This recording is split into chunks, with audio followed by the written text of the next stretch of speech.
I found my daughter on the porch at 2 in the damn morning, barefoot shaking, wearing my old flannel nightgown, while her husband stood in the doorway and screamed, "Get out! Go back to your daddy if you love him so damn much."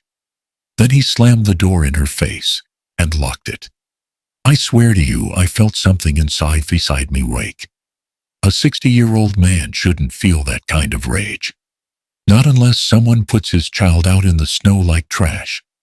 My name is Frank Miller, and if you're hearing this, then you're about to learn how a quiet old man like me burned an entire lie-filled life to the ground and took my daughter back from the edge. If you're listening to my story, hit like, subscribe, and tell me in the comments where you're hearing this from. I want to know who's out there and how far this story of mine has traveled, because trust me, it's only just beginning. I was sitting alone in my living room when the phone rang, one of those sharp slicing rings that cut straight through the quiet. At 60, I've gotten used to silence. My wife Carol passed 3 winters ago from a heart attack that came quicker than a blink. Since then, the house has felt like a museum of her absence, her knitting basket still by the couch, her favorite mug untouched on the shelf, her perfume hiding in the old coats by the door. Silence I can handle. But the sound of my daughter's voice on the other end of that call, no man alive can prepare for that. "Dad, Dad." Emily was gasping like she'd been running or queuing, maybe both. "Please, can you come?" My heart dropped hard enough to make my chest ache. Sweetheart, slow down.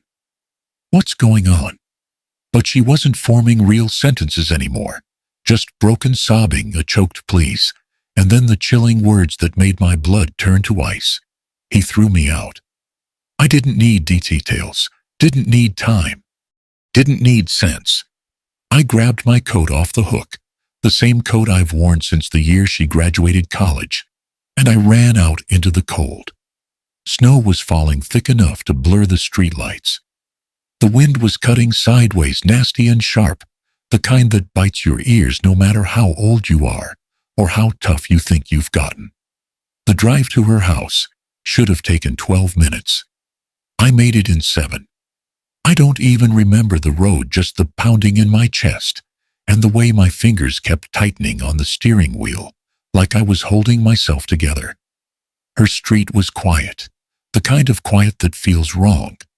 Their porch light glowed through the storm, and for a moment, I hoped stupidly that maybe Emily had exaggerated. Maybe she was inside, now safe, warm. But then the front door snapped open, and I saw him.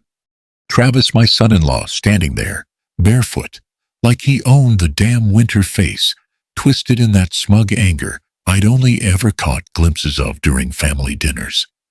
I used to think he was just stressed or ambitious, or one of those men who never learned how to talk without raising their voice.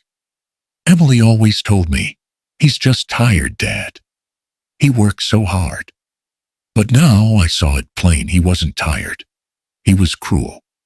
He yanked Emily by the arm, dragging her across the hardwood like she weighed nothing, and pushed her straight out onto the porch.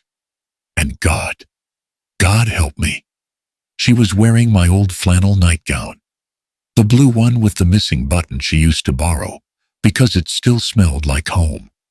Bare legs, bare feet, shaking, snow sticking to her hair, eyes wide with betrayal. I don't remember getting out of my truck. One second I was gripping the steering wheel, the next I was halfway up their walkway shouting something.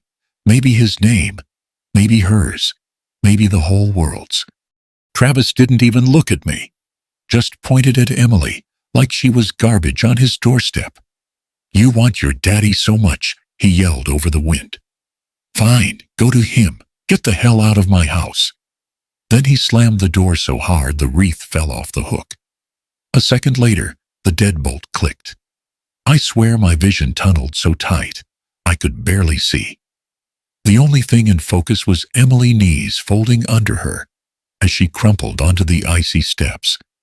I rushed to her, scooping her up before the cold could take anything more from her. "Sweetheart, I got you." I'm right here. Her fingers dug into my coat, like she was trying to hold on to the world. I'm sorry, Dad, she whispered, voice breaking. I didn't know where else to go. There are moments in a man's life when something inside him hardens slowly, painfully, like old metal turning into steel. This was mine. I wrapped my arms around her, shielding her from the wind, but the storm inside me was worse. As I lifted her, a deep voice called from across the yard. Frank, over here. I turned to see Walter Grayson, my neighbor from 2 houses down. Well, not just mine. He lived next to Travis and Emily. Tall white hair combed back, still built like a man who used to know his way around a challenge. He was standing on his porch in a heavy wool coat, the kind old money wears without thinking. Walter wasn't just a neighbor. He was the CEO of the company where Travis worked. The kind of man people drop their conversations for when he enters a room. He strode toward us, snow crunching under his boots. His eyes went from Emily's shaking body to the closed front door, and his face changed, tightened, darkened, like something he'd suspected for a long time had finally shown itself. Bring her inside, he said, voice low and steady. Now. I was going to take her home, I muttered. Home? Walter shook his head, firm and final. She's half frozen and shaken down to the bone. Bring her to my place, it's closer, she needs heat. And a doctor, if she's been out here more than a minute. He didn't ask permission. He didn't wait for agreement. He just held the door open to his massive colonial house, warm light spilling out into the storm like a refuge. I carried Emily inside. The change in temperature hit us instantly, warm enough to sting our skin. Walter shut the door, locked it, and turned back to us, with the kind of expression only men his age know, quiet fury sharpened by experience. What happened? He asked. Emily tried to answer, but her voice cracked. I pulled the blanket from Walter's armchair and wrapped it around her myself. Travis threw her out, I said. Just like that. Walter's jaw clenched. Not in surprise, no. In confirmation. That boy's been walking a dangerous line for a long time, he muttered. I warned Evan about him. Evan, his son. The CFO. He looked at Emily again. Her shaking. Her bare feet. My flannel nightgown.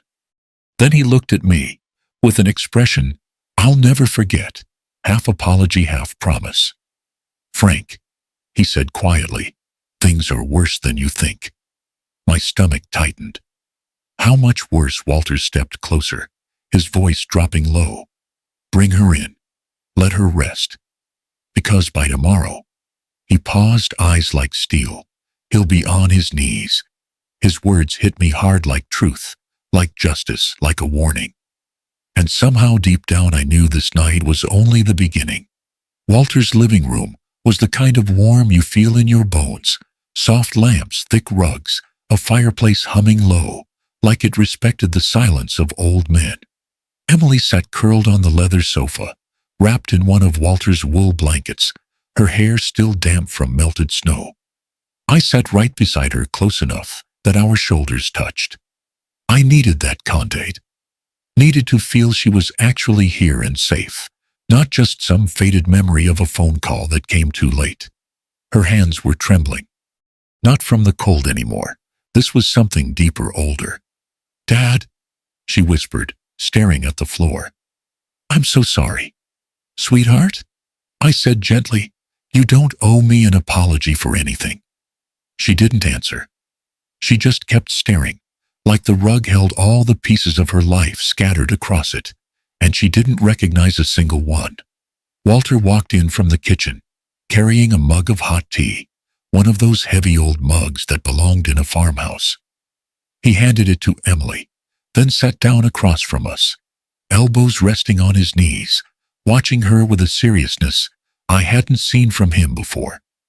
The only sound for a while was the soft ticking of an antique clock on the mantel. I broke first. You know, I said quietly, you weren't always like this. Emily blinked, as if I'd spoken a foreign language.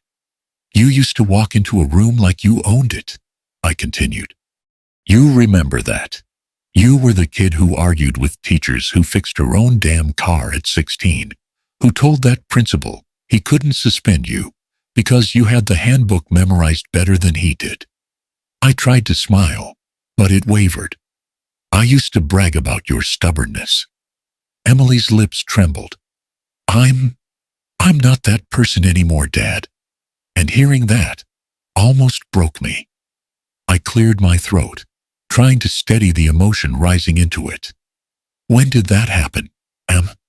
When did you start shrinking yourself just to make him comfortable? She didn't answer at first. She just held the mug so tight, her knuckles turned white.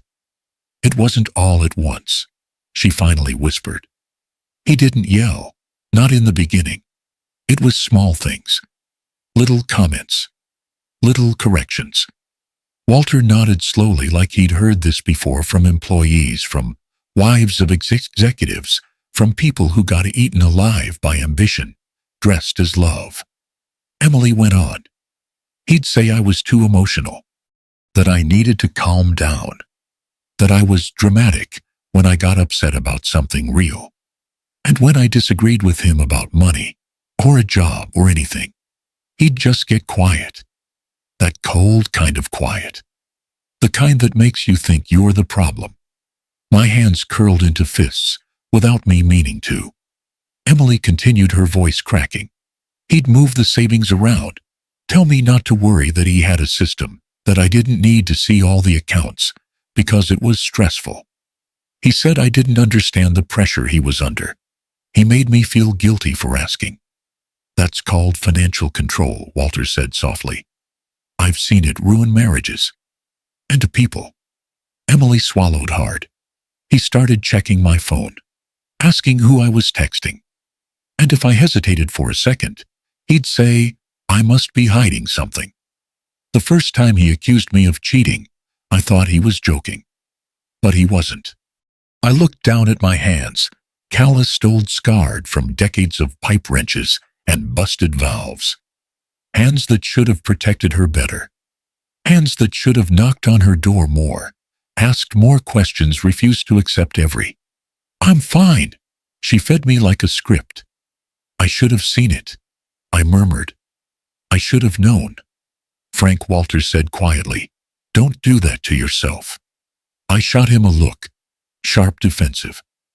What else am I supposed to do? My wife died and I threw myself into fixing up the damn house, pretending grief was a project. While my daughter, my voice cracked. My daughter was falling apart right under my nose. Emily touched my arm, her hand small and cold against my jacket. Dad, I didn't tell you. I didn't tell anyone. I didn't want to burden you after Mom. That hit like a knife, clean, deep, deliberate. You were never a burden. I felt like one, she said, eyes shining with tears. And Travis knew that. He used it. Every time I mentioned talking to you, he'd say, your dad's been through enough, Emily. Don't drag him into our problems. And I believed him. I leaned back, breath leaving me, and a long, weary exhale. I'd lived 60 years, lost friends, lost a wife, worked double shifts when my back felt like breaking, but nothing cut as deeply as hearing that my daughter talked herself out of asking me for help. And Travis, that rat bastard, fed her the poison. Walter's tone softened. Frank, Emily isn't the only one he fooled. I frowned. What do you mean? Walter shifted the leather chair, creaking under his weight. Travis is good at pretending. At the company he was charming, dependable on the surface, eager to please. But men like him, they slip. And when they do, it's not loud. It's in patterns. Numbers. People leaving departments. Quiet red flags. His jaw clenched. I've seen men like Travis before. Hungry for power, cold in the soul, dangerous when cornered. A chill crawled down my spine, different from the winter outside. Emily pulled her knees closer to her chest. I used to think he was just stressed, that he was changing, Because work was hard. Walter shook his head. No, Emily. Men under stress show cracks. Men like Travis show their nature. The room felt heavier all of a sudden, like the truth had weight, and it had finally settled on all three of us. Emily wiped her eyes. I thought love meant staying, trying harder, being patient. It doesn't, I said firmly. Love doesn't make you smaller. Love doesn't lock you out in the cold. She broke again, silent tears falling without fight. I pulled her against me, her head on my shoulder, the way it used to be when she was little and had nightmares. Only this wasn't a nightmare. It was her life. And mine too now. Walter walked to the window and looked out toward Emily's dark house. Snow was piling up on the railing, unmatched and cold. He's not done, Walter said quietly. Men like him don't stop at throwing someone out. They lie. They blame. They twist things in ways that hurt long after the bruises fade. I tightened my arms around Emily. Walter turned back to us, face set, eyes sharp as the winter night. But he made one mistake he won't recover from. I looked up. What mistake is that? Walter's voice dropped low, steady, dangerous. He put your daughter in the snow, Frank. And now he has to answer to you. Emily must have dozed off for a while. Pure exhaustion, more than sleep. When she opened her eyes again, the storm outside had thickened into a white curtain against Walter's tall windows. She blinked, confused at first, like she wasn't sure which reality she'd woken into. Then the memories hit her, and her whole body tensed, as if bracing for another blow. I was still sitting beside her, one hand resting over the blanket on her leg. I hadn't moved except to switch off a lamp, old habit, from years of night shifts and saving electricity. When she stirred, I leaned forward. Hey, I said gently. You're safe, sweetheart. Emily nodded, but her eyes stayed unfocused, staring somewhere past the room, past today. I didn't want you to find out like this, she whispered. I swallowed the ache in my throat. You didn't do anything wrong. She shook her head, a harsh, trembling shake. No, Dad. You don't understand. He's been different for months. Cruel, distant. I should have said something. Walter, who had been standing by the fireplace with his arms crossed, turned slightly, giving her space, but listening with the kind of attention only seasoned men possess. The kind that says, I'm here. Talk. Emily clutched the blanket tighter around her shoulders. It started with the trips, she said. Random ones, last minute. He'd leave at 9 p.m. and say he had to fly to Chicago for a negotiation. Or he'd vanish all day Saturday because the team needed him. She made air quotes with fingers that still shook. I kept asking for a schedule, a reason, something, and he'd get annoyed. Tell me not to question him. Tell me I was clingy. I felt anger flare in my chest, a slow burn, heavy and dark. Then came the meetings at night, she went on.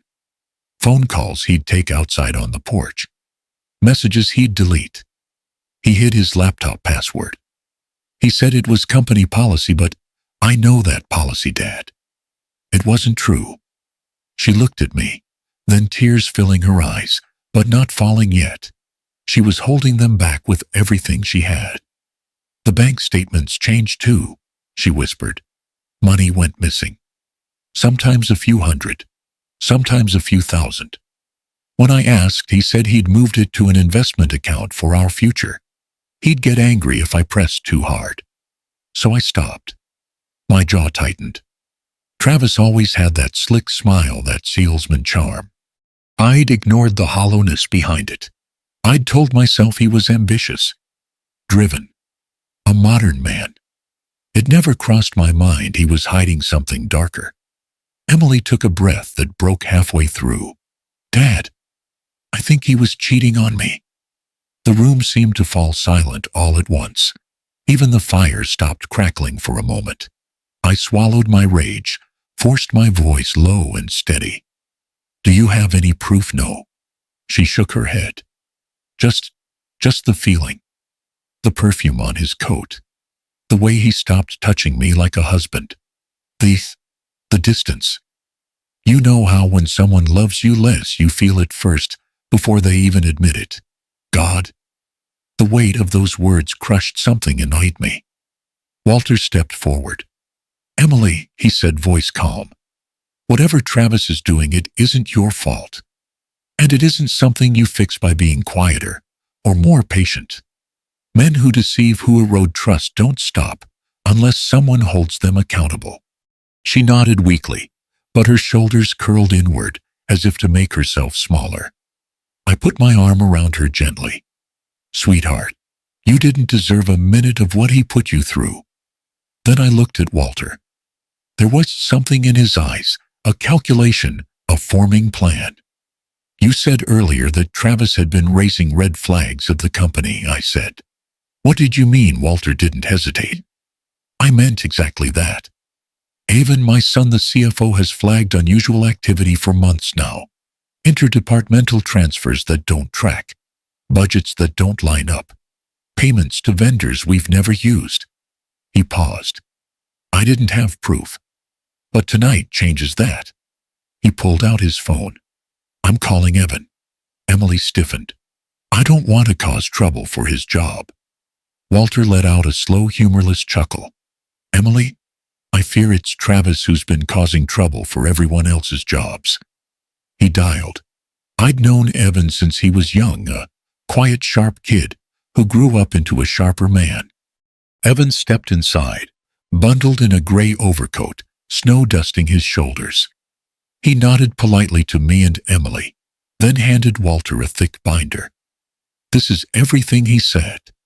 The anomalies, the transfers, the discrepancies.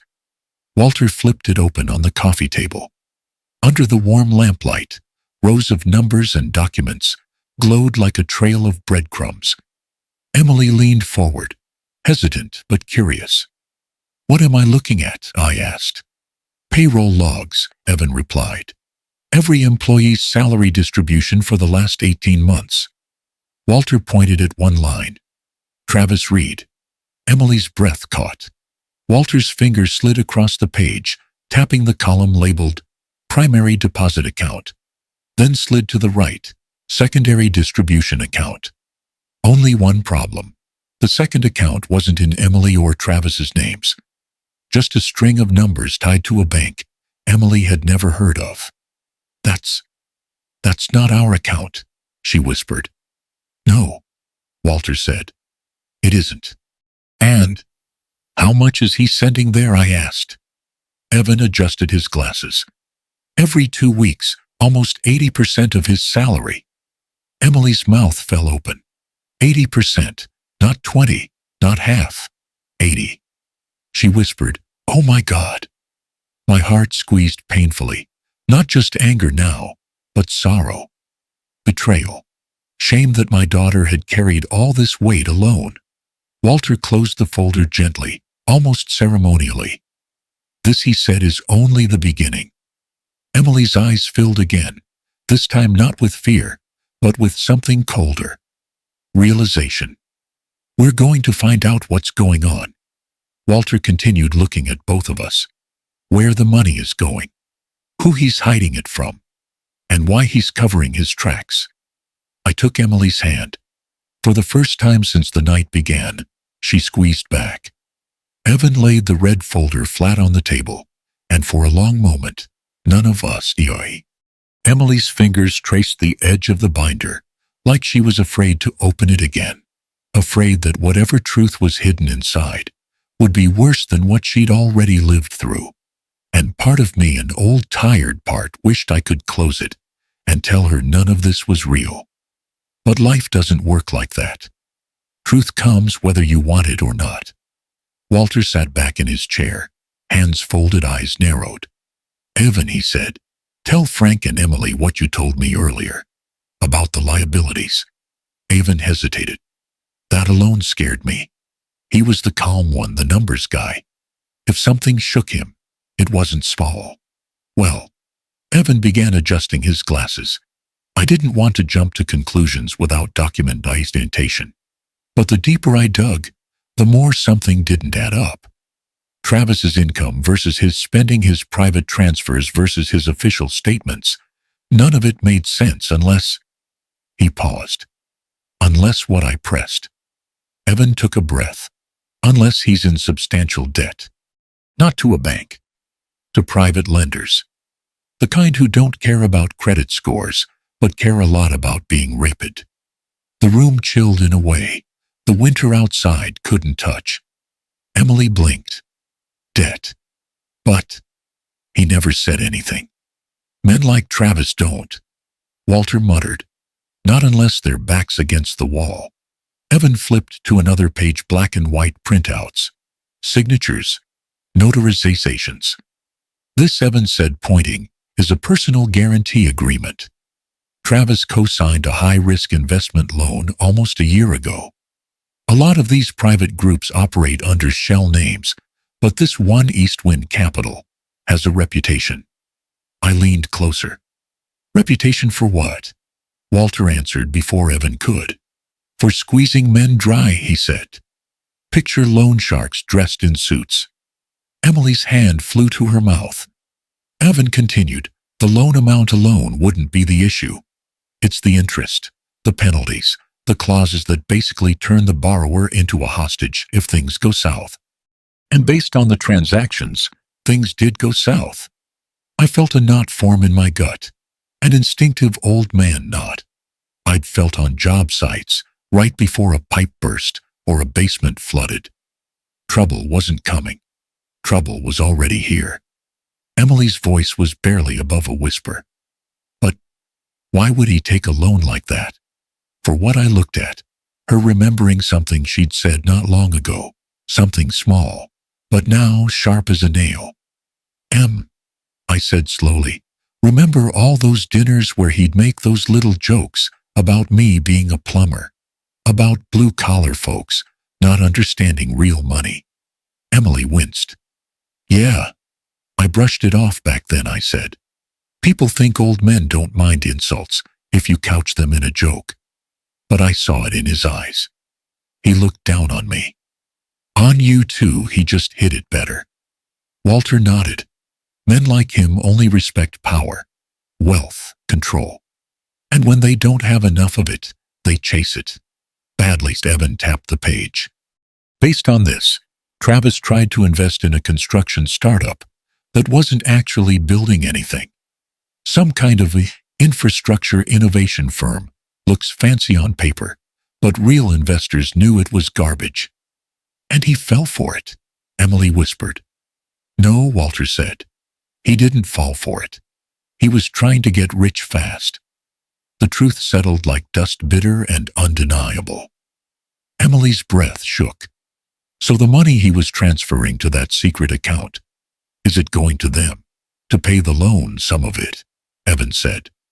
But not all. Walter's eyes sharpened. What do you mean, not all? Evan flipped to another document bank, routing summaries highlighted in different colors. These, he said, pointing to a cluster of transfers, look like repayments. To Eastwind. Consistent amounts. Scheduled automatically. But these, he tapped another column. These are different. Larger. Random. Always routed through a holding bank in Providence. And most of them end up in a personal account. Emily's face contorted pain, anger, betrayal. Megan, she whispered. The woman from his office. My jaw clenched automatically. So he is funneling money to his mistress. Evan cleared his throat softly. Actually, not exactly. Emily froze. Then, who? He exhaled. It's possible he was supporting someone. But based on the amounts and how frequent they were, it's unlikely those funds were for one person. Walter leaned forward. Evan. English. Evan pushed his glasses up his nose. He's moving money to pay multiple obligations. The loan sharks are one. But there's also, based on a few of these redirected transfers, a second debt. Possibly medical. Or legal. Something he didn't want associated with his name. Emily's breath hitched. Medical. My mind raced suddenly, seeing Travis not as a simple cheater, but something more complicated. Not less guilty, just more layered. Men drowning in secrets often thrash hardest against the people closest to them. Walter stood slowly pacing in front of the fireplace, like an old wolf, seeing the storm move in. He's juggling more than we thought. And when men like him start losing control, when they feel the walls closing in, they don't get humble. They get violent. Emily closed her eyes, tears slipping down her cheeks. She wasn't crying because she loved him. Not anymore. She was crying because the truth was heavy and uglier than she imagined. Evan added softly, "The aggression you've been dealing with, Emily, it wasn't personal. It was desperation." "No," I corrected gently but firmly. "It was personal. He chose where to put that desperation. And he put it on you." Emily leaned into me, forehead against my shoulder. I wrapped my arm around her the way I used to when she was 5 and afraid of thunder. I looked up at Walter. "Whatever Travis is involved in," I said, "he almost ruined my daughter because of it." Walter nodded once, slow, deadly serious. "And now," he said, "he's going to face the consequences." But Evan cleared his throat hesitantly. "There's something else," he said. Walter shot him a look. "What now?" Evan hesitated, choosing his words carefully. "Dad, Frank, Emily, the transfers, some of them, weren't just going to pay off debts or fund a mistress." He flipped to the last page. "A portion of the money was being funneled through a shell account into a company name I didn't recognize at first." And I asked. Evan turned the page toward us, revealing a simple letterhead: Ridgway and Pike, Criminal Defense Attorneys. Emily gasped. He wasn't just sinking in debt. He wasn't just cheating. He wasn't just stealing.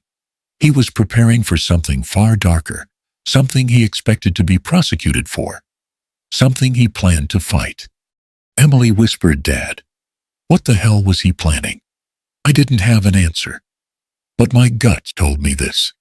The storm outside wasn't the worst thing coming.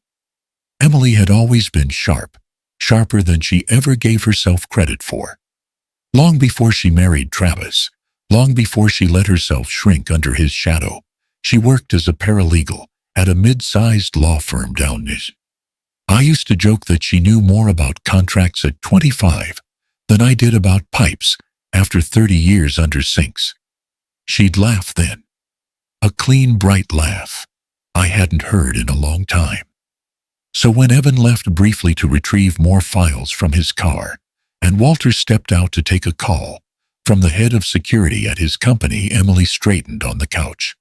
Something flickered through her eyes, an old muscle memory waking up. "Dad," she said quietly, "hand me that folder again. The one with the vendor contracts." I passed it over without question.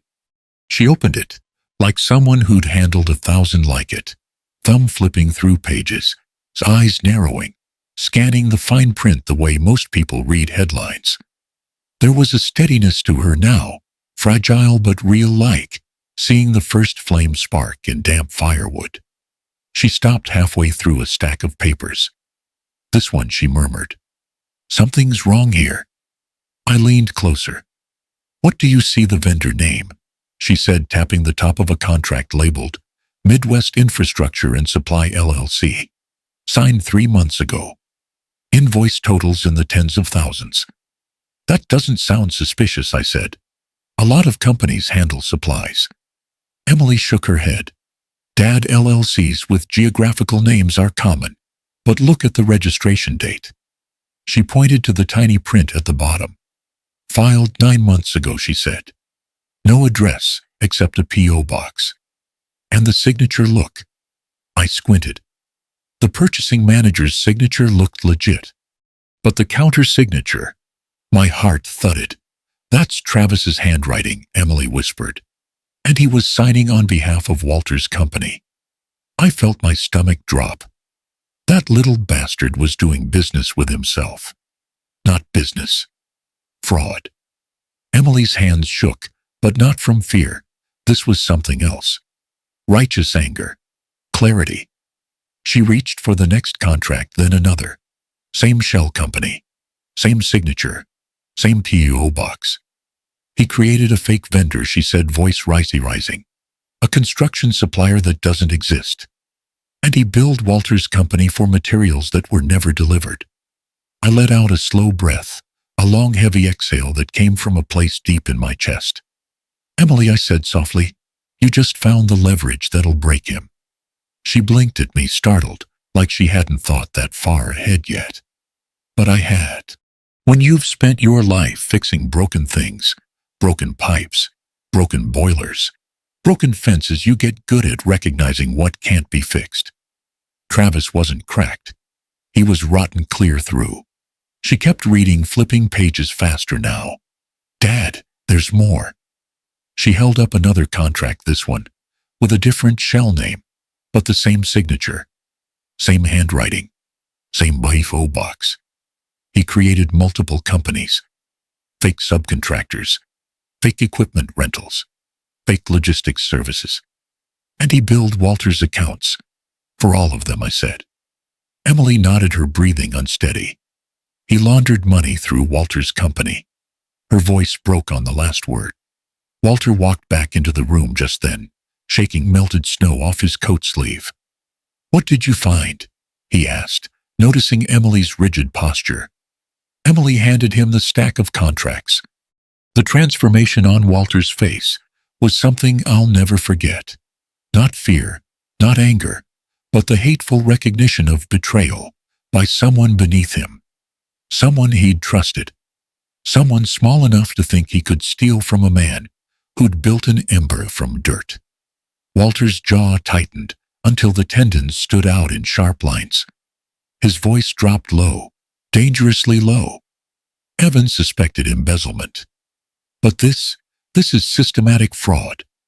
He built an entire ghost company network. Emily nodded, and he used his position to approve the payments. None of the services exist. None of the materials were delivered. These are fabricated invoices.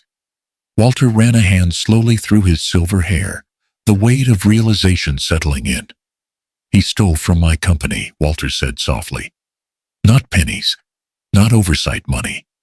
Hundreds of thousands. He looked from Emily to me, eyes sharp, fiery, but he's oddly proud. Then he sat down, leaned forward, and spoke directly to Emily. You have a gift, he said, a damn important one. Your father told me you used to work in law. I didn't realize how quick you were. Emily flushed, faintly embarrassed, unaccustomed to being valued. I just recognized patterns, she murmured. No. Walter shook his head. You saw what we missed. You connected dots professionals overlooked. This isn't small, Emily. You just provided the missing piece. She looked down, a little overwhelmed. Walter turned to me. Frank, your daughter may have just saved my company. I felt something swell in my chest, pride, fierce and warm, like someone lit a match inside me. For months, maybe years, Travis convinced her she was nothing but a burden, a fragile thing, a silly woman who didn't understand finances. Tonight, she proved him dead wrong. Emily kept flipping through the binder, scanning one last time. Dad, Walter, the numbers in these fake invoices, they match the withdrawals from our joint account. There was a moment of stunned silence. He wasn't just funneling his own salary, she whispered. He used our money. My money. The final betrayal. The confirmation she needed. Her cheeks flushed red, not from shame, but from fury rising like a tide. A fury I recognized. It was the same fury I felt when I saw Travis throw her into the snow. She looked up at me with eyes that weren't the eyes of a victim anymore. Dad, she said quietly, I want to take everything back from him. I nodded. You will, I said. And you won't do it alone. Walter placed a steady hand on her shoulder. Emily, tomorrow morning, Travis won't know what hit him.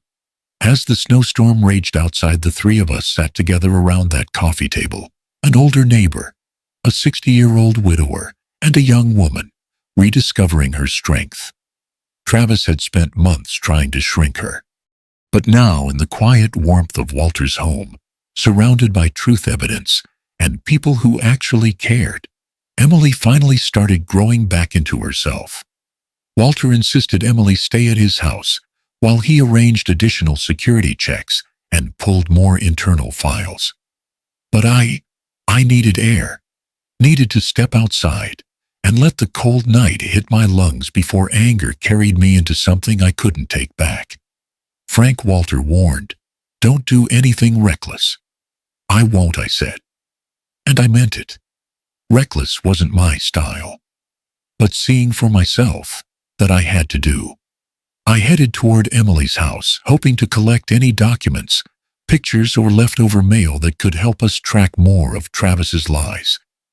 The snow had eased, but the wind carried the sharp scent of winter, the kind of cold that makes old bones ache, reminding you you're not 30 anymore. As I pulled up to the quiet street, my headlights cut across a dark sedan, parked near the curb. It looked familiar. Black.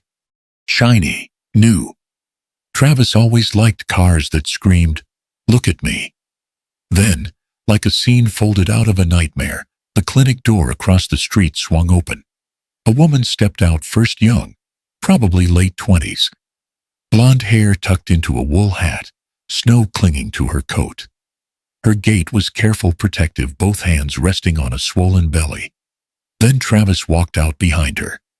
He wasn't touching her at first, but then he reached out, casual, intimate, practiced, and slid a hand over her rounded stomach, the way a man does when he's dreaming about a future.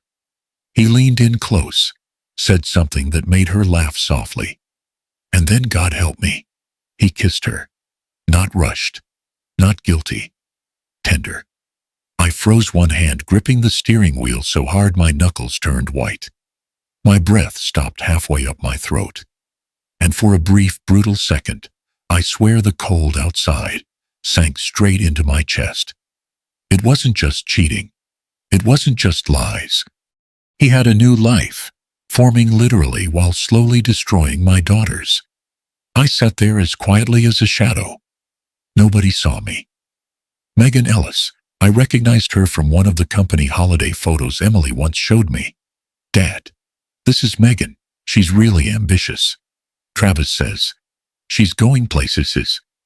Of course she was going places, right into the life Emily was meant to have. Travis helped her into the car, even adjusting her seatbelt. He touched her with that softness a man reserves for a woman he sees a future with. That tenderness he'd stripped from Emily, little by little, until she barely recognized herself. As their car pulled away, a deep old pain settled into my ribs, the kind of hurt only a father knows. The kind of hurt that comes when you realize your child's suffering wasn't an accident. It was planned, prepared, chosen. By the time I returned to Walter's place, my boots carried half the snowstorm with them. Emily sat on the couch, still pale, but more awake, clutching a warm mug between her hands. "Dad," she asked gently, "did you find anything?" I didn't answer immediately.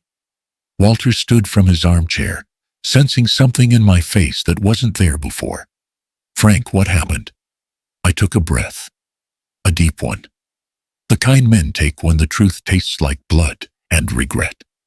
"Emily," I said softly, "you need to sit down." She already was. But the way her spine straightened told me she understood something was coming, something heavy. "Dad, just tell me." So I did. Everything. The clinic, the woman, the belly, the kiss. The tenderness that should have been hers. The life he'd already begun building with someone else. Emily didn't cry right away. She didn't scream, didn't faint. She just stared, wide-eyed, frozen, like her mind couldn't process the picture. "No," she whispered. Her mug slipped from her hands and shattered against the hardwood floor, tea splashing across old rugs. Still, she didn't react. "It's not possible. Travis wouldn't. He..." Her voice cracked, pain ripping through every syllable. And then she folded. Not fainting, just collapsing under the weight of betrayal, so massive it crushed the air out of her. I caught her before she hit the floor, held her as she clutched at my shirt, like a child drowning in shock. Walter stood behind us, jaw set like granite, but his eyes, those old fierce eyes, burned with fury. "Emily," I whispered, brushing her hair back, the way I did when she was little and sick with fever. "Sweetheart, listen to me." She was shaking, silent tears streaking down her cheeks as her body trembled like it was trying to hold itself together. "I'm so stupid," she choked out. "Dad, how did I not see it? How did he do all of this right in front of me?" My voice broke as I answered. "Because you loved him, Em. And love makes people believe the best in someone, long after they deserve it." She sobbed, hiding her face in my chest. I closed my eyes. If I could have taken her pain into my own lungs and let it drown me instead, I would have done it, without a second thought. Walter cleared his throat gently. "Emily, I know this is unbearable, but you need to understand something." She looked up, eyes red, raw, empty. "This isn't your shame," Walter said, firm but compassionate. "This is his, all of it, every lie, every betrayal, every cruelty." Emily shook her head. "But why treat me like that? Why not just leave?" I placed both hands gently on her cheeks so she couldn't look away. "Sweetheart," I said, my voice steadying, "listen to me carefully. Because this is the part that matters." She blinked, tears trembling on her lashes. "This isn't the end." I paused, letting the words sink in. "This is where we take our lives back." The room went dead silent. Walter exhaled slowly, nodding. "He thinks you're ruined, Emily. Powerless, alone. But starting tonight, he's the one who needs to be afraid." Emily stared at me, broken at the edges, but for the first time, something warm flickered in her eyes. Strength, small but real, like the spark that starts a wildfire.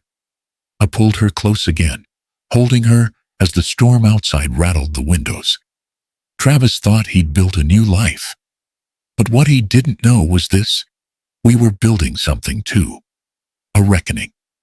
The storm eased by dawn, but the kind of cold that stays after a night like that, it settles in your bones, in your thoughts, in the parts of you that don't thaw easily. Walter had barely slept.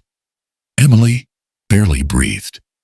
And me, I'd spent the whole night sitting in an old leather chair in Walter's study, staring at a stack of contracts that could bury a man alive. Travis had built himself into a corner, but men like him, cold, ambitious, unhinged, don't go down quietly. They think they're untouchable. They think they're smarter than everyone in the room. They think they can break the people who love them and walk away clean. But Walter and I, we were two old men with enough years behind us to know something important. No one is untouchable. Not when the truth is finally on your side. Walter spread documents across the study table, like a general laying out battle plans. Evan had provided raw system logs, untampered server-level entries that Travis couldn't manipulate. There were 4 piles. The fake vendors Travis created. 2. The laundering routes. 3. The private repayments to Eastwind Capital. 4. And the final nail, conflicts of interest tied to Megan Ellis. Walter tapped the last pile. "This part, the personal ties, the pregnancy, Emily. This stays out of the report unless necessary." Emily nodded silently, her eyes tired, red but focused. She wasn't the fragile woman from last night anymore. She wasn't whole yet, but she was standing. I stood behind her, hands resting gently on her shoulders. Sometimes the only thing a father can do is be a steady pair of hands when the world is shaking apart. Walter exhaled. "We have all the ingredients except one, the untouched audit logs. The ones he hasn't doctored." I frowned. "Didn't Evan already pull those?" "Not the deep storage logs," Walter said. Those are kept off-site. Only the top 3 executives have clearance. Travis had limited access enough to alter things internally, but not enough to erase off-site archives. Emily's eyes widened. So, there's an untouched copy, Walter nodded. And I'll get it. How? I asked. Walter gave me a thin, knowing smile. Frank, I've run this company for 38 years. There isn't a door in the state I can't open if I knock hard enough. While Walter stepped out to call the off-site facility director, a man who owed him favors that went back decades, I sat beside Emily. She held a folder in her lap, but wasn't reading it. Her gaze drifted into a distance where I knew she was replaying last night, Travis's cruelty, the clinic, the betrayal. Emily, I said softly, look at me. She did, barely. But she did. You're doing good. She let out a shaky breath. Dad, I don't feel strong. Strength doesn't feel like strength when you're in the middle of it, I said. Most of the strongest people I've met weren't roaring. They were just standing. Her chin trembled. I don't know if I can face him at that conference. I leaned back, letting years and memory steady me. When your mom was sick, when I thought I'd lose her, I wasn't strong either. But I stood because she needed me to. I paused. Right now, the person who needs you is you. Emily wiped her cheek. I'm scared. So am I admitted. But we don't back down from storms, sweetheart. We fix what breaks. That's what our family does. She nodded slowly, letting those words settle in the places where her heart had been bleeding. Walter returned 10 minutes later, brushing frost from his coat sleeve and closing the study doors behind him. It's done, he said. The archive truck arrives at headquarters at noon. We'll have the data before Travis even knows something's wrong. Emily glanced at the piles of evidence. What do we do with all this? Present it to the board. No, Walter said. Not yet. He walked around the table, placed his palm flat against a poster board-sized printout of the statewide contractors' conference schedule. Travis's name was circled in red ink. I want every executive, every major contractor, every investor in the state to see exactly who he is. Walter's voice dropped. I want him exposed in front of the people he respects most. Emily's breath caught. Publicly, Walter nodded. He's presenting a pitch tomorrow, 9:30 a.m. He expects to walk out with a multi-million-dollar contract. I raised a brow. And how do we fit into that? Walter turned to me with a glimmer I hadn't seen in years. Something fierce, righteous, almost electric. We're going to present first. Emily blinked. Walter pointed at her. You'll stand beside me during the disclosure. You found the pattern. You connected the vendors. You recognized the fraud signatures. Emily's eyes widened. Me, why me? Because Walter said softly, you deserve to reclaim your voice, and because this isn't just corporate fraud. It's personal. And the only way to destroy a manipulator like Travis is to take back the narrative he stole from you. I felt pride rise in my chest, pride so sharp it almost hurt. But Walter wasn't done. He turned to me. And Frank, I need you too. I blinked. Me. Yes, Walter said firmly. You'll be the witness. The stabilizer. The man who saw the abuse firsthand. Your testimony isn't just emotional, it's legal. And men your age, men with your honesty, when they speak, people listen. My throat tightened. I wasn't used to being needed, not since my wife died. But this time I didn't feel the weight as a burden. It felt like purpose. What happens after we present? Emily asked quietly. Walter sat down again, pressing his palms together. We let the truth do what truth does, he said. And Travis Reed will never work in this state again. Emily exhaled slowly. He'll come after us. Walter nodded. He will. Men like him always do. I stepped forward, placing a hand over Emily's. But sweetheart, I said, he's coming after the three of us. And we're not the ones who should be afraid. The rest of the morning passed like a war room. Walter's security chief arrived with encrypted drives. Evan emailed independent audit confirmations. Emily compiled the evidence into a formal sequence. I read over every page slowly, thoroughly, making sure nothing slipped through the cracks. By noon, a thick binder sat in the center of Walter's table. A binder that could end careers, end schemes, and lies. Walter closed it gently. "It's done," he said. Emily looked down at the binder as if it were both salvation and poison. I placed a hand on her back. "This is how we take our lives back, Em." She nodded. Then she whispered, almost too soft to hear, "Tomorrow. He finally learns he can't scare me anymore." Outside, the storm had stopped. Inside, something far more powerful had begun. We were supposed to be leaving Walter's house in 20 minutes, heading to the conference center to make final preparations. Emily had just finished printing the last batch of documents when the doorbell rang. 2 sharp knocks, too crisp, too commanding, to belong to anyone friendly. Walter looked up from the dining table. "Expecting someone?" I shook my head. "Not me." Emily froze with the stack of papers in her hands, and something in her face shifted the slightest tremor, a flicker of dread. I knew that look. It was the look of a woman who had spent years being blindsided by people who pretended to care. Walter opened the front door. The winter air rushed in, along with a tall woman in her late 50s, draped in a designer coat, heels clicking sharply against the wooden floor. Her hair was perfectly styled makeup, flawless expression, polished into cold superiority. Linda Reed, Travis's mother. A woman I had hoped never to see again. "Where is she?" Linda demanded, brushing past Walter, with the entitlement of someone who had never been told no her entire life. "Where is Emily?" She spotted my daughter across the room, and her eyes narrowed into something both predatory and rehearsed. "There you are." Linda marched toward her. "We need to talk, now." Emily took a step back. I stepped forward. Linda stopped but didn't look at me. She looked through me, like I wasn't worth acknowledging. "Typical. Emily," she said, voice tight with false gentleness. "I heard about last night. And I heard some outrageous accusations floating around this morning. So I came here to tell you this needs to stop." Emily swallowed.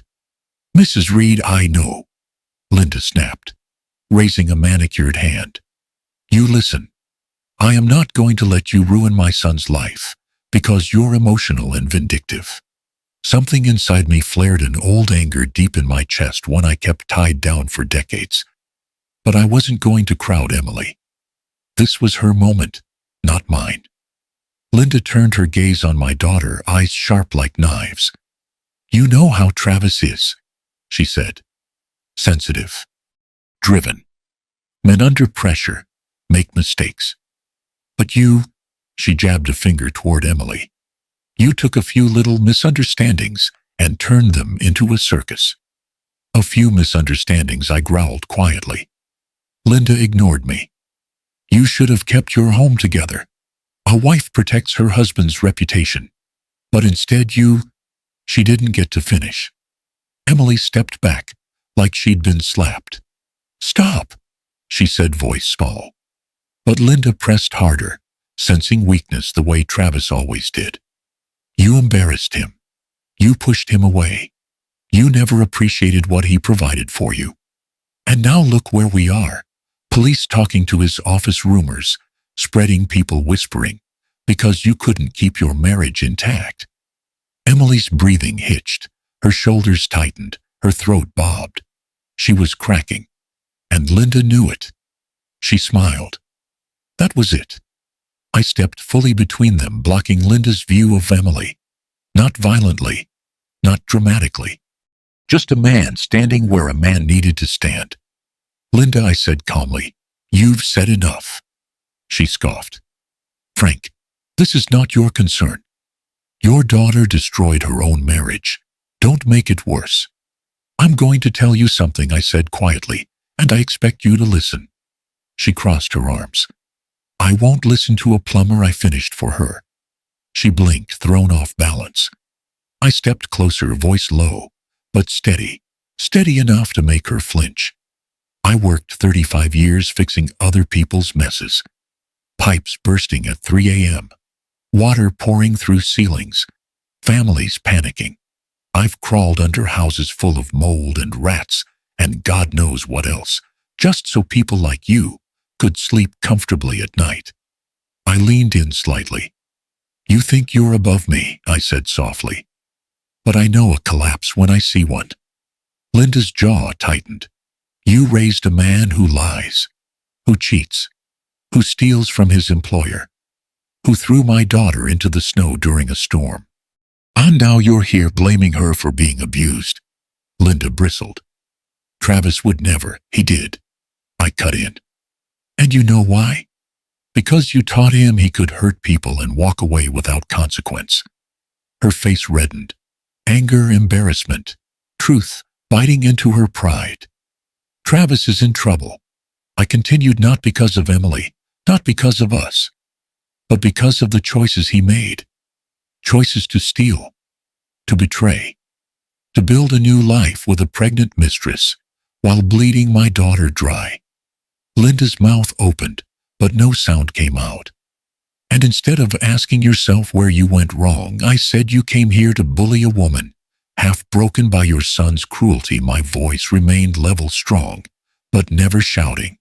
Shouting is for men who don't know how to control their fear. Emily owes you nothing, I said. She doesn't owe Travis loyalty. She doesn't owe him protection. She doesn't owe him silence. And she damn sure doesn't owe him her dignity. For the first time, Linda faltered. Her eyes flickered, not with remorse, but with realization that her armor was cracking.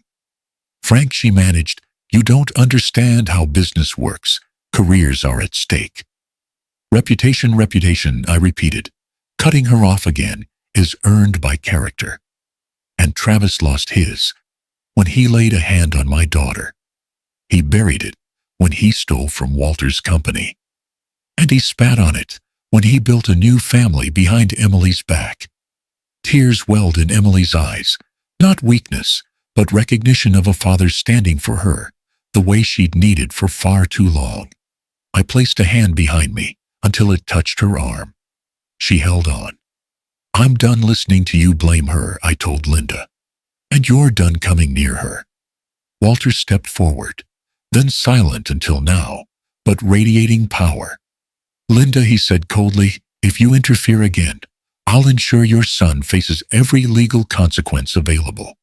And I won't hesitate to add your name if I find out you tried to tamper with any witness in this investigation. Linda paled. Emily straightened, wiping her eyes, but her voice when she spoke was steady. Mrs. Reed, she said, I'm not the one your son should fear. He should fear the truth. And tomorrow, everyone will know it. Linda swallowed hard, fury and panic mixing on her face. You'll regret this, she hissed. No, Emily whispered. I won't. I stepped closer. Goodbye, Linda. Walter escorted her out firmly. The door closed. Silence returned. Emily turned to me. Dad, she whispered. Thank you. I squeezed her hand. Sweetheart, I said softly, if a father won't stand between his daughter and the fire, then he isn't worth the air he breathes. She leaned into me, not collapsing this time, just resting, drawing strength. Tomorrow she would face Travis. Tonight, she finally saw that she didn't have to face anything at all. The ballroom at the state contractors' convention looked like something out of a political drama. Floor-to-ceiling windows, gold-rimmed chandeliers, and a stage lit so bright it felt like daylight. Men in tailored suits clustered near the bar, murmuring about projections and contracts. Women in elegant dresses talked in crisp, clipped tones. Everyone smelled faintly of money, ambition, and too much cologne. And right in the middle of that glittering world stood my daughter, small, pale, but steady. Walter had insisted she be the one to speak. It must come from her, he'd said. People need to see the truth from the person who paid the highest price. I wasn't sure if she was ready. But when she stepped out from behind the wings and onto the edge of the crowd, I realized my doubt didn't matter. She was ready for something. Maybe not revenge, maybe not glory, but truth. Yeah, she was ready for that. I stood near the back, hands buried in the pockets of my old suit, watching her, feeling every heartbeat like it was trying to punch through my ribs. To my right, Walter stood with his arms crossed, face carved from stone. To my left, Evan was sweating through his shirt, clutching an iPad like it was a shield. And near the front, laughing, drinking, shaking hands, stood Travis. Smug, relaxed, certain the world belonged to him. He was wearing a brand new suit, probably bought with stolen money. Megan stood beside him in a fitted dress, her rounded belly impossible to miss now. She kept touching it, like some sort of trophy. Linda hovered protectively nearby, smiling the way only a mother in deep denial can smile. Then the music died down. The lights shifted. The host stepped up to the mic. Ladies and gentlemen, before we begin tonight's awards, we have a special presentation from Holloway Grayson Construction. A hush rolled across the ballroom, like a slow-moving storm. Travis turned toward the stage, confused. His smile faltered. The host continued, "Please welcome Emily Carter." The room murmured with recognition. Whispers, shock, confusion. Across the hall, Travis stiffened, glass halfway to his lips. Emily walked onto the stage. Her hands shook just barely, but she didn't stop. She didn't look at the crowd. She didn't look for me. She walked right to the podium and set a small USB drive on it. Her voice when she spoke was quiet, but it carried. "Good evening," she began. "My name is Emily Carter. I'm here tonight because there is something you all deserve to know." Megan frowned. Linda straightened. Travis took one half step forward before freezing. Emily tapped the remote in her hand. The massive screens behind her flickered to life. Slide 1, a web of transactions, money flowing from Holloway Grayson to a shell company. This, Emily said, is a fraudulent vendor known as Reed Contracting Solutions. It doesn't exist. It was created and run by one man, my husband, Travis Reed. A ripple of gasps swept across the ballroom. Emily's shoulders rose once as she steadied her breath. Slide 2, bank statements, linking Travis to undisclosed accounts. For over a year, my husband siphoned company funds into private accounts he kept hidden from both me and the company. He used these funds to cover personal debts, including a 6-figure loan from an illegal investment group. Travis lurched forward. "Emily, that's enough." Security blocked his path. Emily didn't even look at him. Slide 3, screenshots of contracts Travis had forged. He then created a fictitious construction firm to secure internal contracts with Holloway Grayson. Contracts he approved himself. Walter's employees in the crowd stiffened. Some whispered. Some cursed under their breath. Emily pressed the button again. Slide 4, text logs showing money transfers to Megan Ellis. There was no hiding it now. Names, dates, amounts. Megan's face drained of color. She turned to Travis. "You told me you said." Travis grabbed her arm. "Quiet." Emily took a breath. A long, trembling breath, but her voice didn't waver. "He told me the same kind of lies." Slide 5. A photo outside the clinic, Travis with Megan, hand on her belly. The gasp this time wasn't a ripple. It was a wave, a crashing, brutal wave across the entire ballroom. Megan started crooning. Linda clutched her chest like someone had stabbed her. Travis looked around wildly like the room was collapsing on him. But Emily wasn't done. She clicked again. Slide 6, the tender file for the statewide contract. One critical page missing, only one. The signature page. 3 months ago, Emily said, voice firming, my husband sabotaged his own company's bid for the State Development Project, removing the page that verified financial capability. The weight of the accusation hit the room like a dropped anvil. Dead silence. Emily's voice shrank to almost a whisper, but the kind that cuts. He did it because he planned to hand the contract to his fake company instead. Travis exploded. This is all bull. He didn't finish. 2 state investigators stepped forward. Then 2 officers. Then Walter's head of security. Mr. Reed, an officer announced, "You're under arrest for embezzlement, fraud, racketeering, and obstruction of a state bidding processes." The ballroom erupted, shouting murmurs. Camera phones raised. Travis tried to lunge toward Emily, face twisted with rage. "You ruined me, you." He was tackled before he could reach her. Megan sobbed hysterically. Linda collapsed into a chair, shaking, whispering her son's name, like a prayer that wasn't being answered. Emily stood frozen on the stage, staring at the chaos she had unleashed. And I stood in the back of that ballroom, watching my daughter reclaim her life, piece by painful piece. It wasn't pride I felt. Not exactly. It wasn't joy either. It was something heavier, something older, like a deep ache that finally had room to breathe. A man spends his whole life trying to protect his kid. Sometimes he fails. Sometimes he arrives too late. Sometimes he watches them get hurt by people who never deserved them. But that night, watching her stand under the lights, trembling but unbroken, I realized she wasn't the one who needed protecting anymore. She was the one doing the saving. The officers hauled Travis away. The ballroom buzzed like a shaken beehive. Emily finally stepped back from the podium. Her eyes scanned the crowd until they found mine. In that moment, she didn't look like a victim. She looked like a survivor. And I felt something loosen in my chest, something tight and angry that had been there for months. Justice isn't clean.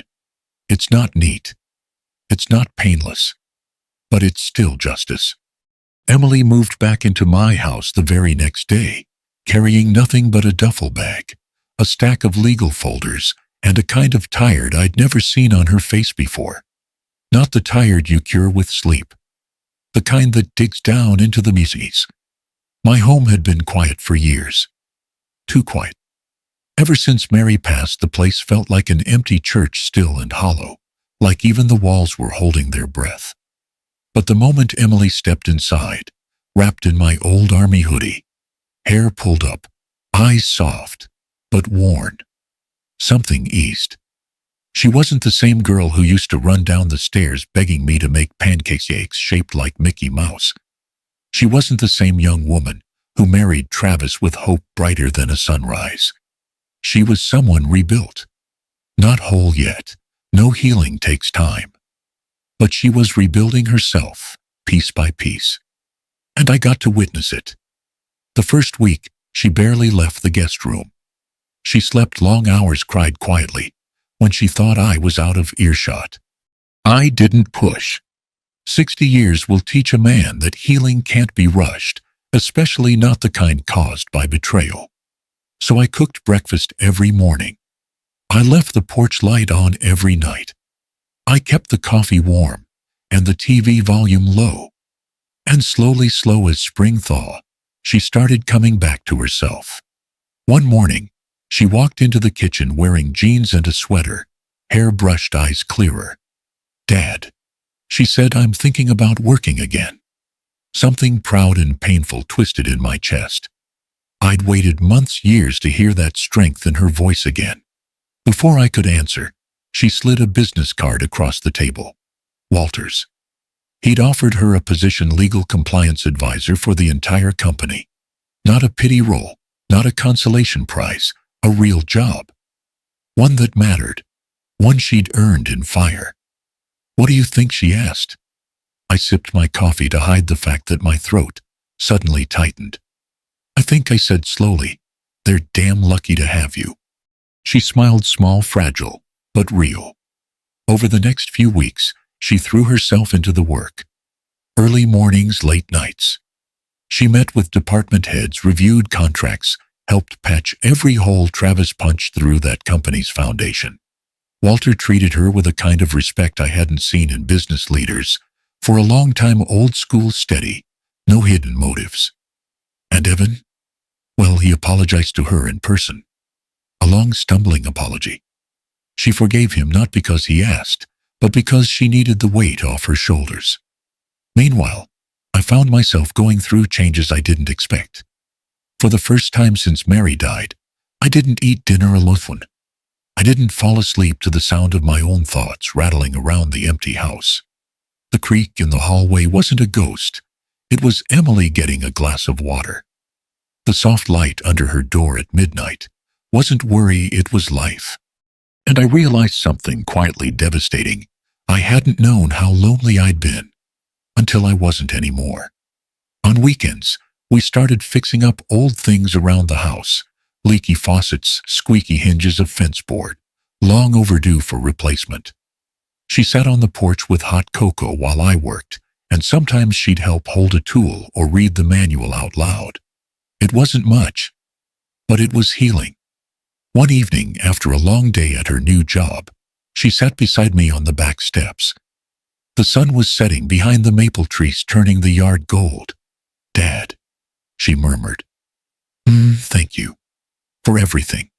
For showing up. For not letting me fall apart." I didn't look at her. I couldn't not, without my eyes burning. Instead, I watched the sun sink lower behind the fence. "Sweetheart," I said, voice low, "you saved yourself. I just opened the damn door."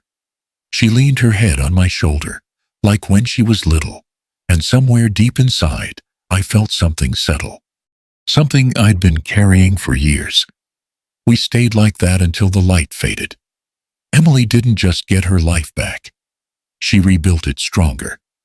The divorce went through fast. Travis stayed behind bars.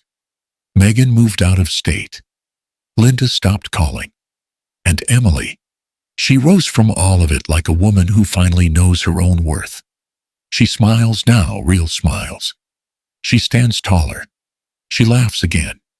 Sometimes I watch her walk out the door in the morning, keys in hand, coffee in the other, looking like a woman, ready to take on the damn world. And my chest swells in a way I can't explain. I lost my wife.